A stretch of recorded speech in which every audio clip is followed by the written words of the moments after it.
আজানের ফজিলত ইসলামের প্রতি ওয়াক্তের এবং জুমার নামাজে যোগ দেওয়ার জন্য মুসল্লিদের নির্দিষ্ট পদ্ধতিতে আহ্বান জানানো হয়।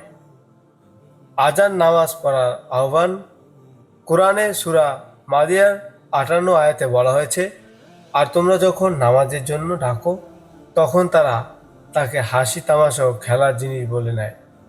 প্রার্থনার জন্য আহ্বান করতে খ্রিস্টানরা ঘণ্টা বা কাঠের বাঞ্ছনা ব্যবহার করত।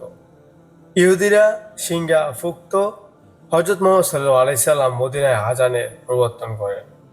ইসলামের প্রথম মুয়াজ্জিন ছিলেন বিলাল ইবনে রাহাব রাদিয়াল্লাহু তাআলা আনহু। ইসলাম ধর্মে প্রতিদিন ৫ বার নামাজের জন্য আহ্বান করা হয়। আজানের দোয়ার বাংলা অর্থ: হে আল্লাহ, এই পরিপূর্ণ আহ্বানের ও স্থায়ী প্রতিষ্ঠিত নামাজের আপনিই প্রভু।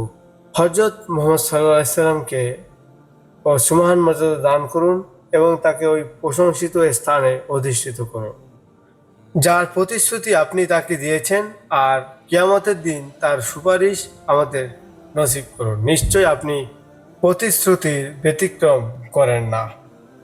আজানের পর দুরূদ শরীফ পড়ে এ দোয়া পড়া সুন্নত। আজানের ফজিলত সম্পর্কে বুখারী শরীফে যা বলা হয়েছে, আবু হুরায়রা রাদিয়াল্লাহু তাআলা বর্ণনা করেছেন যে রাসূল সাল্লাল্লাহু আলাইহি সাল্লাম যখন নামাজের জন্য আজান দেওয়া হয় তখন শয়তান হাওয়া ছেড়ে পালায়, তাতে সে আজানের শব্দ না শোনে।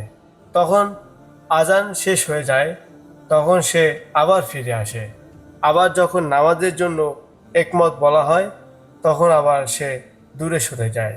একমত শেষ হলে সে পুনরায় ফিরে এসে লোকদের মনে কুমন্ত্রণা দিয়ে বলে, এটা স্মরণ করো, এটা স্মরণ করো। এভাবে বিস্তৃত বিষয়গুলো সে স্মরণ করিয়ে দেয়। তাতে লোকটি এমন অবস্থায় গিয়ে পৌঁছায় যে সে কয় রাকাত নামাজ আদায় করেছে তার মনে করতে পারে না। সম্মানিত শ্রোতাবৃন্দ, নামাজ ফার্সি বা সালাত বা সালাহা আরবি ইসলাম ধর্ম একটি দৈনিক নিয়মিত ইবাদত। এটি নির্দিষ্ট পদ্ধতিতে নামাজ আদায় করতে হয় যা কুরআন ও হাদিসে বর্ণিত আছে। এটি মুসলমানদের জন্য প্রতিটি অবশ্য করণীয় একটি ধর্মীয় কাজ। তবে প্রতিদিন অবশ্য করণীয় বা ফরজ ছাড়াও বিবিধ নামাজ রয়েছে যা সময় ভিত্তিক বা বিষয় ভিত্তিক। ইসলামে ইচ্ছাকৃতভাবে ফরজ নামাজ না পড়ার কবিরা গুনাহ বা বড় পাপ। সালাত একটি সুনির্দিষ্ট প্রকৃতির ইবাদত যার পদ্ধতি ইসলাম অথবা শরিয়াতে পরিপূর্ণভাবে বর্ণিত হয়েছে।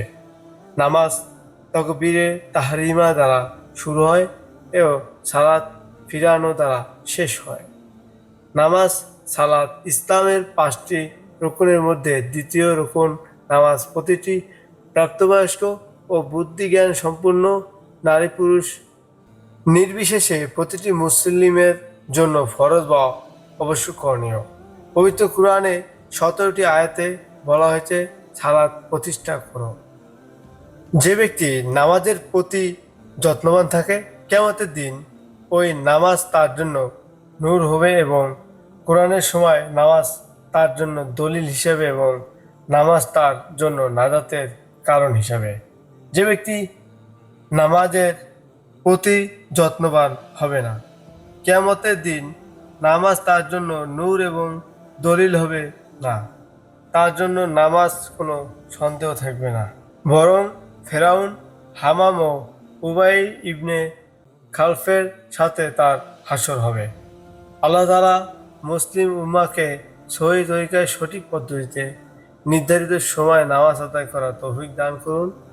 ফরজ নামাজ আদায়ের পাশাপাশি নফল নামাজ আদায় করার তৌফিক দান করুন। নামাজকে পরকালে নাজাতের ওসিলা বানিয়ে নিন।